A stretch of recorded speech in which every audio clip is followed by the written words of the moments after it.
कथा राम जी की है ये कल्याणकारी, लेकिन मगर ये करेगी असर धीरे धीरे। विनय वंदना ही अमर साधना है। ये जो भीतर जहर फैला हुआ है उतारेगी सारा जहर धीरे धीरे। ये जो भीतर हमारे जहर फैला हुआ है सब धीरे धीरे उतारेगी। अब चाहेंगे कि एक ही दिन में सब हो जाए तो संभव नहीं है। जैसे हम लोग गाड़ी की सर्विसिंग कराने जाते हैं, क्यों जाते हैं? भाई गाड़ी सही से चले, इसीलिए ना। सब उसका ऑयल जो भी रहता है सब चेंज होता है, नया नया सब होता है। उसी प्रकार से इस शरीर को भी सर्विसिंग की ज़रूरत है। और यहाँ पर सर्विसिंग आज से स्टार्ट हुई, अगले 6 दिनों तक चलेगी। जिसको जिसको अपना सर्विसिंग कराना हो आकर के कथा में बैठ जाए। और 7 दिन के बाद यकीन मानिए बिल्कुल शांत महसूस करेंगे, देखेंगे गाड़ी बढ़िया चलने लगी। जितना हाइपरटेंशन, बीपी, ये वो जो भी है सब खत्म हो जाएगा। तो सर्विसिंग कराने आएंगे? आप भी आइए और दूसरों को भी लेकर आइए। फ्री में सर्विसिंग चल रही है कोई कॉस्ट नहीं है। तो भगवान की कथा कल्याणकारी है। गोस्वामी जी ने इस श्री रामचरितमानस जी ग्रंथ की रचना की हम सभी के कल्याण के लिए। 7 कांड लिखे गोस्वामी जी ने, और उस 7 कांड से पहले 7 श्लोक लिखे। कहते हैं कि ये 7 कांड भगवान तक पहुंचने की 7 सीढ़ियां हैं। कि यही महारुचिरा सप्त सोपाना। ये 7 सीढ़ियां हैं। भगवान तक पहुंचना चाहें तो इसी से पहुंच सकते हैं। 7वां कांड है, उस कांड का नाम है उत्तर कांड।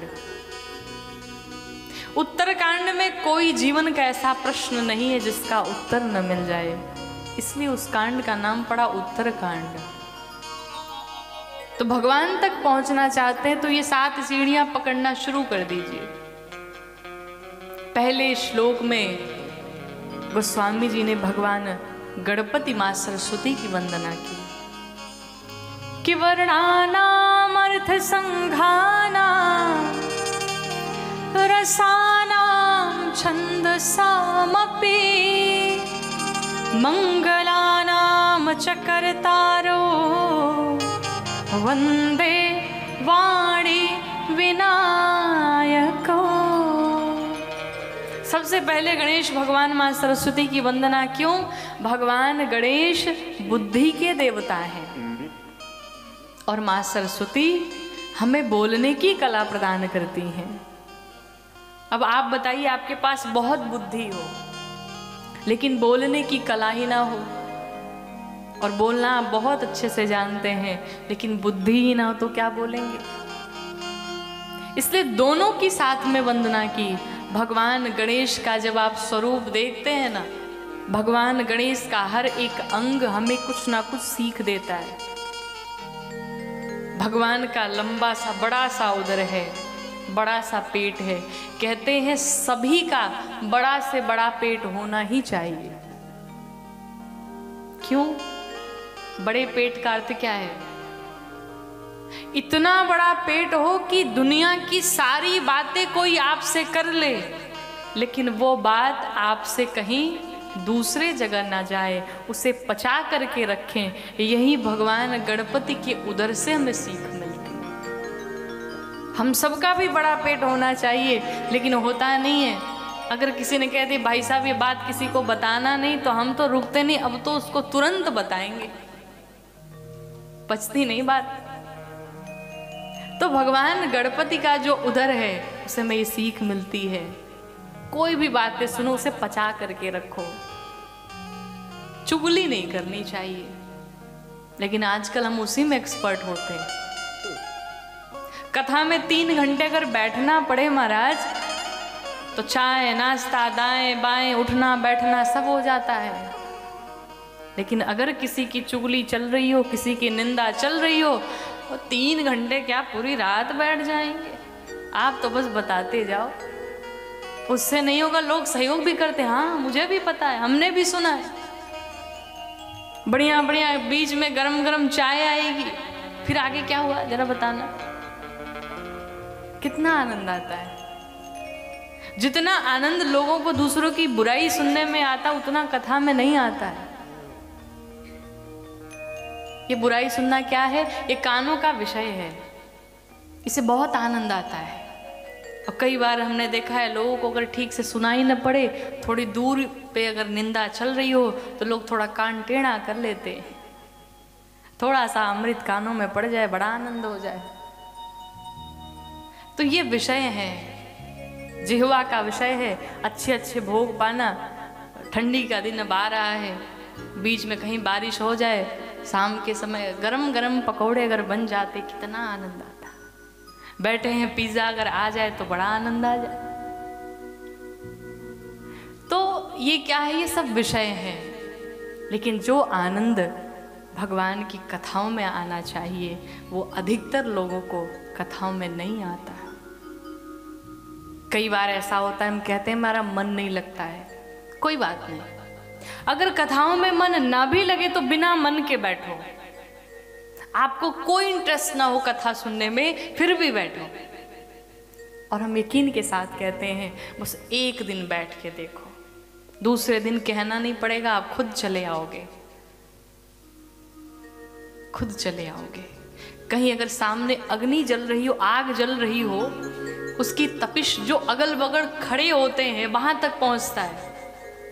उसी प्रकार से ये जो भगवान की कथा है ना, जो बैठे हैं उन तक तो पहुंचता है, जो दूर भी है, जिन्हें कोई इंटरेस्ट नहीं है, कोई मतलब नहीं है, उन तक भी ये कथा पहुंच जाती है। और एक ना एक दिन भगवान से प्रेम अवश्य हो जाएगा, मजबूर हो जाएंगे। हम तो आयोजक लोग से कहते, भाई पहले दिन की भीड़ इकट्ठा करो, अगले 7 दिन की गारंटी तुम मेरे रघुनाथ जी लेके बैठ जाते, फिर कहना ही नहीं पड़ेगा, आप खुद दौड़े चले आओगे। तो गोस्वामी जी ने गणपति भगवान माँ सरस्वती की वंदना की, दूसरे श्लोक में भगवान शंकर माँ भवानी की वंदना की।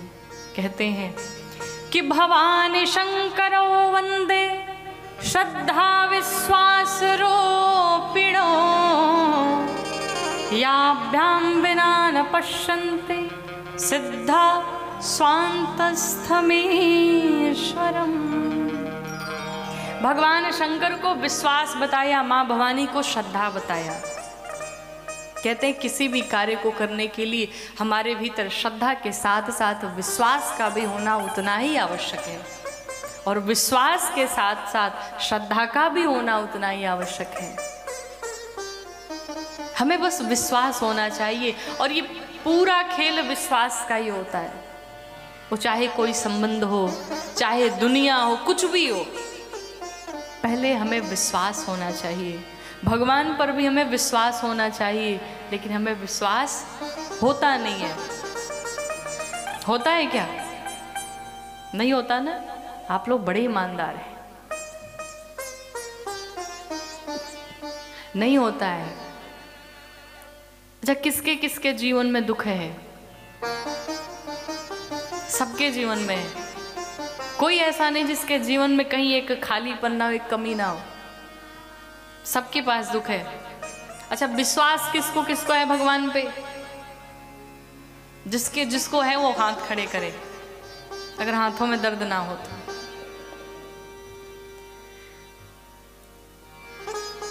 आपने कहा में विश्वास है, और एक तरफ आप कहते हैं दुख है। क्या ये दोनों चीजें संभव है? अच्छा, एक उदाहरण लीजिए। हम आपसे कहें खूब जोर से पहले हंसिए, हंस लीजिए इसी बहाने। एक बार आपसे कहें अपने इस जो ये मुख है इसको ऐसे करिए, आप फुलाइए।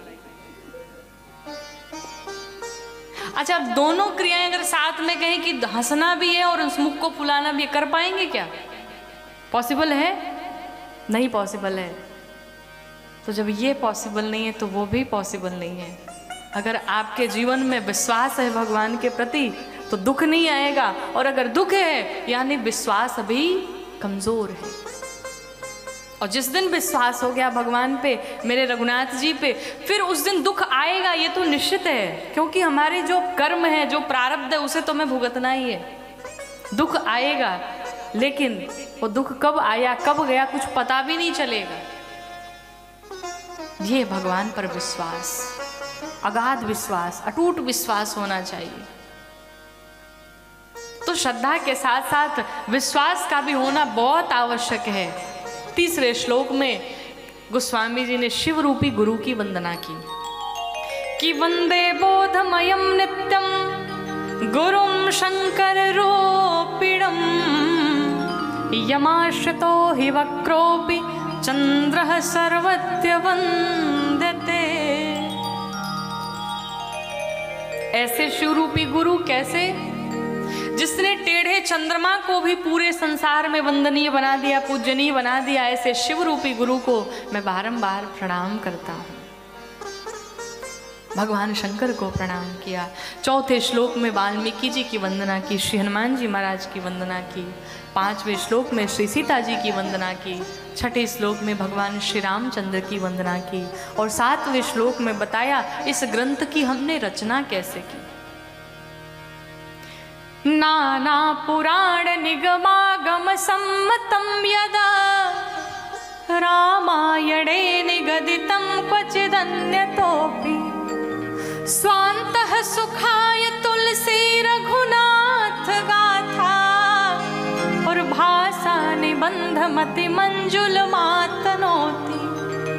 नाना पुराण अर्थात 4 वेद, 4 उपवेद, 6 शास्त्र, 11 प्राप्त उपनिषद, 18 पुराण, 18 उपपुराण, संसार में रामायण, शतकोटि अपारा जितने ग्रंथ लिखे गए, गोस्वामी जी कहते हैं उन सभी ग्रंथों का सार हमने इस श्री रामचरितमानस जी में रखा।